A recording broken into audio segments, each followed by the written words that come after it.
You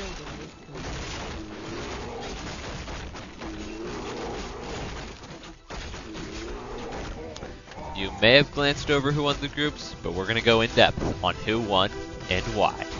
Grubby lost to Sky, Insomnia lost, even Fov lost. Find out now. This is World Cyber Games on Imbalanced.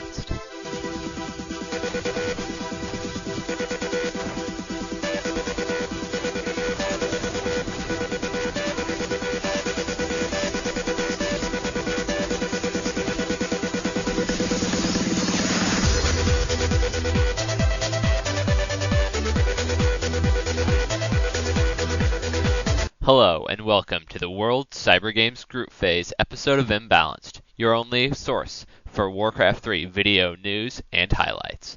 The next episode will cover the rest of the World Cyber Games matches, which is probably what I'll be working on while you watch this video. Also, I want to thank World Cyber Games for putting out their replay files, unlike some other tournaments. WEG! Now, on to the action. Group A's heavy favorite is 4K Fov. He's the only very well-known player in the group, and many predict he'll make the top 3. Here RB shows us that at World Cyber Games, you get plenty of amateur players. Want a lesson on how to micro undead against Orc? Just ask Fov. He makes sure to web the Bat Riders, and then he has more than enough piercing damage from his fiends to decimate all of Fox's air units. Fov started out with a very commanding lead in his group, winning his first 4 games with relative ease. How about another lesson, this time on how to surround? Fov's play in his first few games was full of confidence. He used his army perfectly and never hesitated to take risks, which is exactly what you need to do to win a tournament like World Cyber Games. It's as much confidence as it is skill. The last game Fov played was against Vankor. Fov tried to quick tech, but Vankor killed a few acolytes, giving him the advantage. Then Vankor got an expo up and started pumping gargoyles. Fov was never able to catch up and lost his last group game. He had already qualified though, so he was probably playing very relaxed. Vankor played Gox in round 3. The game was as close as it gets until this creepjack. Notice how all of Gox's units started out at about half health. Vankor did a great job of using the advantage to wipe out Gox's entire army and winning the game. Even though Fov lost and only got second in his group, he played very well. Vankor was the real shock here. He played extremely well. His strength was capitalizing on every error his opponents made. But just because Vankor beat Fov in one game, don't assume he's the better player. Insomnia is the obvious pick to win Group B. Some people predicted Puree to also qualify, but he wasn't as obvious of a pick. Against Solid, Insomnia dominates. Coming into this final battle, he's up by a considerable amount of food. Solid has a Chimera, which might seem like a stupid unit to get, but it does kill mortar teams very effectively. Everything went Insomnia's way. Normally when you chase a Lich down with a Death Knight nearby, you don't get the kill, but Insomnia does. It may look like luck, but it's just Insomnia's incredible skill, and he's facing lesser players. Just like Fov, he wins his first 4 games with ease. Puree did very well against any race other than Undead. His only 2 losses came from Undead players. In this game, he got crippled early from losing all of his Ancients of War. He has to get very, very lucky to qualify. Insomnia faced Puree in his final game. Puree had no chance of qualifying, and Insomnia had first place locked up. Even though he was only playing for Pride, Puree got an Expo up and was able to mass Tier 1 successfully against Insomnia. It helped a lot that they got close spawns on Turtle Rock. There was a 3-way tie for second. The tiebreaker is which player won when they played each other. Since Mordak beat both Puree and Pipinka, he got the second qualifying spot. Bjark and Hasu are the 2 favorites going into this group. It's questionable how well Bjark will do, considering that he hasn't been very active lately. Want an easy trip to World Cyber Games in 2006? Just move to Luxembourg. Their one representative was by far the worst player in the tournament. I doubt he could beat an easy computer. Bjark's first game was a tough one against Nighthoff. He used Rifleman, which is very uncommon for a human to do these days. His micro looked fine, but his strats looked rusty. It doesn't matter when all your units have +7 armor though, which was from Inner Fire and Scroll of Protection. Bjark went on to win.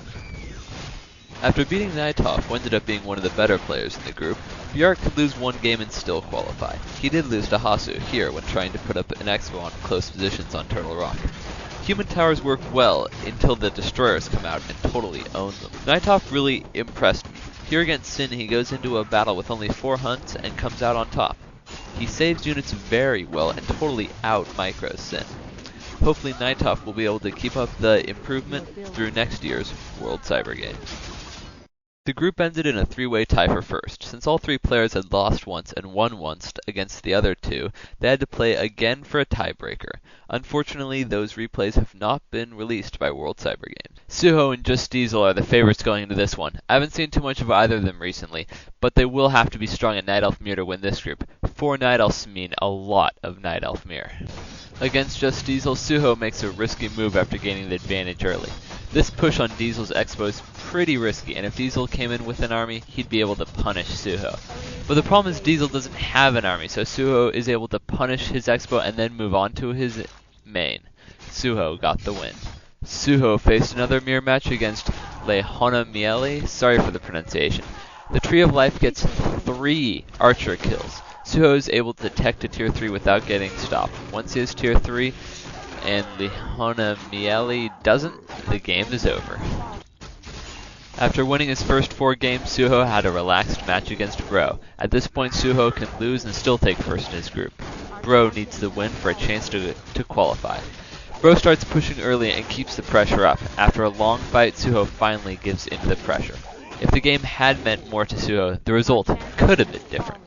Diesel wins the tiebreaker over Bro and advances to the next round. You have to wonder if some of these players got screwed because their weakest matchup is against Night Elf, and they have to play Night Elf 4 times in this group. Group E is about Grubby and Sky. Grubby won World Cyber Games last year, but in an interview, Sky said he hoped that he would win it this year. Grubby started his run for another World Cyber Games win with this awesome flanking maneuver. Just by running 2 grunts from either side, he forces Carpus to TP and lose a few archers at the same time.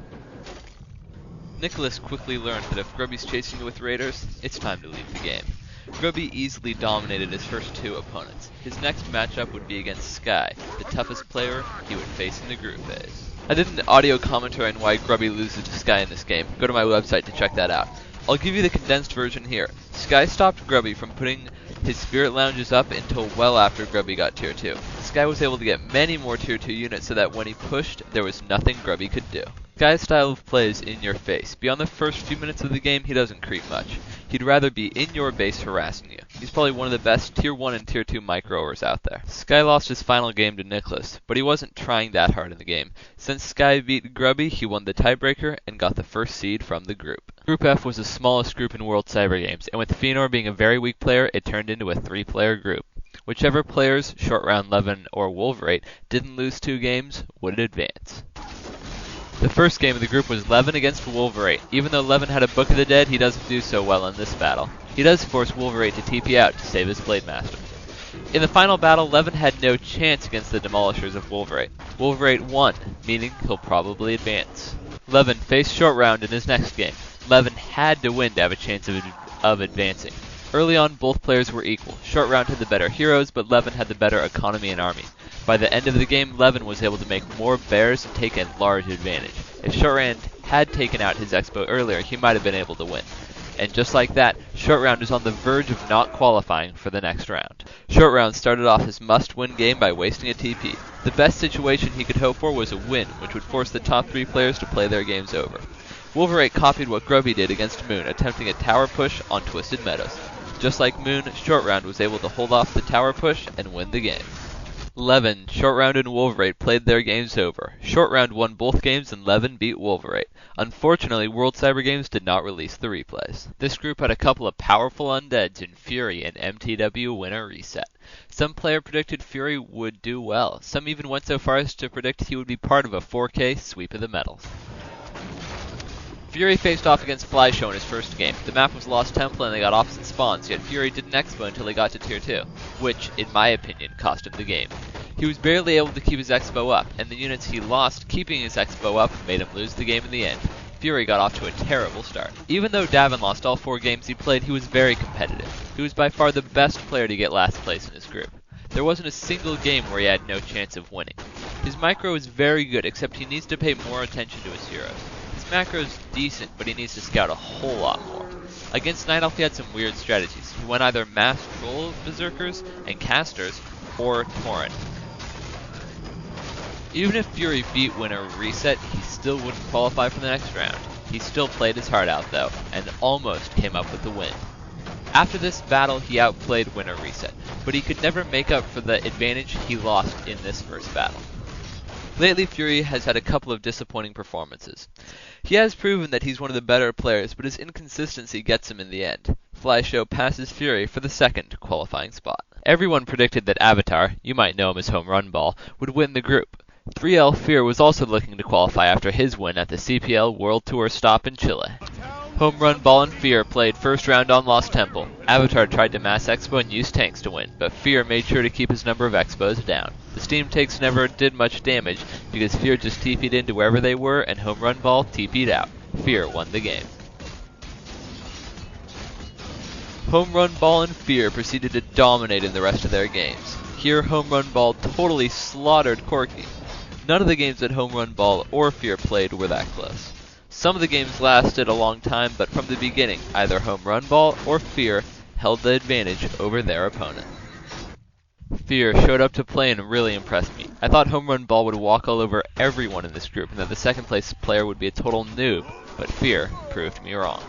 If you notice in the standings, this is the only group where each player beat everyone below them and lost to everyone above them. It just shows how random Warcraft 3 can be. Group I is a bunch of players I haven't heard of, and then there's Yukol, also known as W.E. Suho from Korea. The fact that he qualified from Korea makes him the favorite in this group. Yukol's first game was against a human on Lost Temple. For some reason I have yet to comprehend, he decided to go Orc. I don't know its history, so maybe that's an old race or he just likes Orc against human more than Night Elf against human. In these two battles, you can see the difference between having two Bat Riders to own the flying machines and not having two Bat Riders to own the flying machines. Yukol won the game. For the remainder of the games, Yukol played as Night Elf. And kill the red health abomination there. Seriously, dude, don't let it get away. I mean, come on, kill it. Okay, you got two more dryads there. Kill the red health abomination. Seriously, don't know it's getting away. Stop. Stop, kill it. Oh, great. Yeah, great job. Little did they know it at the time, but the first round game between Tony and Hero would decide who got the second qualifying spot in the group. Hero was able to control the gold on Lost Temple. Controlling the gold is half the battle on Lost Temple, with so many expansions that are so easy to get. You can easily have 2 or 3 more mines than your opponent. Hero takes advantage of that and wins the game, which allows him to get the second qualifying spot. Nobody in this group was anywhere close to Yukol's level. Even though Hero qualified for the next round, my guess is that he'll quickly lose and be out of the tournament. Deadman looking to dominate among a bunch of no-name players. The larger question was, which one of the other 5 players would step up and take the second spot? LOL versus XD proved to me in the first round that he was the player that would take the second qualifying spot. In the first round, after losing most of his army to a tower push, he stays in the game. I would have left about 5 minutes ago. Somehow, he manages to win the game and keep his qualification hopes alive. Deadman wouldn't be outdone after LOL's display of skill. He TPs his army in close to a few buildings. The ghouls now have only a few places where they can attack his units. I don't know whether it was dumb luck or pure skill, but it worked extremely well. After facing mass ghouls, Deadman has to fight against mass tier 1 grunts from 2 barracks. His impeccable micro allows him to dominate the tower push and win his first 2 games. After LOL and Deadman both proved they were better than anyone else in the group, they had to fight it out for the first spot. Deadman decided to go Orc against Night Elf instead of Night Elf Mir, a decision that I would challenge. The 2 players are very evenly matched through the first battle and into the second. If you look at the minimap, you can see that Deadman has an expansion. That expansion would be the only factor separating the 2 players, and it gave Deadman the win. In his final game, Deadman played another different race, Human. He just had to show off the power of Banish and Bolt together. This group was essentially split into 2 subgroups, 2 groups of 3 players. The top group, Deadman, LOL, and Wind, dominated the lower group of Chasse, Alase, and Han. The top group's skills were totally opposite of the bottoms. Who's the favorite to win this group? Todd. No big surprises here. Here is the obligatory Todd completely destroying every other person that he plays. Todd's play looked polished and anyone who played him started to look like a total noob. Even Janby, a decent player in his own right, tripped over himself and lost to Todd. One of the reasons was that Todd got Griffins while Janby got Mortar teams. Would you rather have Griffins, which own Mortar teams and Knights, or Mortar teams? That's a toughie. Janby was able to show that he wasn't a complete noob. Against Hitch King, he teched a Tier 3 X mode and attacked his opponent's X mode at the same time. He wasn't that much better than Hitch King, though. Hit King, Hurt V, and Janby were all at about the same level in this group. The three players tied for second played each other again to decide who would get the final qualifying spot. Just like in the other groups, those replays were not released, but we do know that Janby won. This group is just like the last few groups. It has one good player and a bunch of mediocre players. Myth Carefly is the top player here. Ark does some great harassing early against Zerder. He stops him from getting an expo up and seriously damages the amount of wood he's getting. But he doesn't have the army to fight Zerder in his base. When Zerder came out of his base to fight, Ark took it to him. He had the healing to save his gargoyles from the panda and was able to turn the tides and kill both of Zerder's heroes en route to winning the game. After losing early, Zerder shows how good he really is when he played Sven. He's able to save every single bear that goes into red health. He ends up losing more heroes in this game than he does bears. Let's not forget about Myth. He gets creepjacked here, but he turns it around and ends up winning the fight. You have to be cautious when creepjacking an opponent. Sometimes he has the better army, and you're starting a fight. You're gonna lose. In yet another group, there's a three-way tie for second place. Again, more games were played. And again, those games were not released to the public. Wizard and Hot are both looking to go deep into the tournament this year, and Ben is looking to qualify. Three good players in this group. Wizard and Hot was even until Wizard tried to go after Hot's heroes. It's a risky move. If he gets the kill, he can win the game, but if he doesn't, he loses. The other problem he has here is that he spent money on an expo that isn't finished yet. So Hot has a couple more bears than he does. That advantage wins Hot the game. After losing to Wizard, Ben would have to win all of his remaining games for a chance to qualify. That path started here, beating Paladin. With a Paladin on Turtle Rock. So far in this tournament, the Mountain King Paladin combo against Undead has been one of the most lethal combos so far. Ben played against Hot in his final game. A win would force Ben, Hot, and Wizard to replay all of their games. A loss would send Wizard and Hot on to the next round. Ben would have made Sky proud. From the start of the game, Ben was all over Hot with constant pressure, just like Sky would have done. Every single battle happened inside of Hot's base. The tactic worked, and Ben won the game, forcing a lot of rematches. In yet another group, there was a three-way tie. This time, Hot and Wizard won, denying Ben the chance of moving on. Other than Zyote, no big names in this group. There will be a fight for the second spot, but whoever gets it won't go far. Zyote totally dominated this game. Except he forgets that Windwalk doesn't hide you if you're already ensnared. Other than that, the game was extremely one-sided. Our warriors have engaged the enemy. Pato had some very nice moves. Here he takes care of the glaive throwers, so when the rest of his army comes back from destroying an expo, he'll be able to dominate them. It looked like Pato would take the second qualifying spot from this group. But Pato slipped up against Fire Strike in his last game. Part of the reason was that he didn't go Mass Druid of the talent. If he had, he might have been able to get the victory over Fire Strike. Since Fire Strike won, he forced yet another tiebreaker between three players, this time for the second qualifying spot. In the tiebreaker, Pato beat both Paladin and Fire Strike to claim the second qualifying spot in this pretty weak group. Group O looked to be one of the toughest groups. It had Yakimo, Zeus, and the world's best fiend user, Philbot. Zeus was the first one to play Yakimo, and he got him cross-map on Lost Temple. A decent position for Night Elves because they can just mass Expo. Except Yakimo didn't let him mass Expo. Here he takes out Zeus's first Expo. So, an undead has more gold mines than a night elf. That is a recipe for disaster. Yakimo walks all over Zeus this game. Next it was Philbot's turn to play Yakimo. Again, Yakimo out-expanded his opponent. Then, to counter Phil's fiends, he goes 3 crypt, ghouls, and then guards. Yakimo completely dominated everyone in this group. Zeus played against Philbot, and the winner would advance. I think here would be a perfect place for Philbot to switch to ghouls for just one game. Everyone knows Philbot plays fiends, and everyone counters his fiends without scouting him. In a big game like this, he could easily fool someone by changing strats.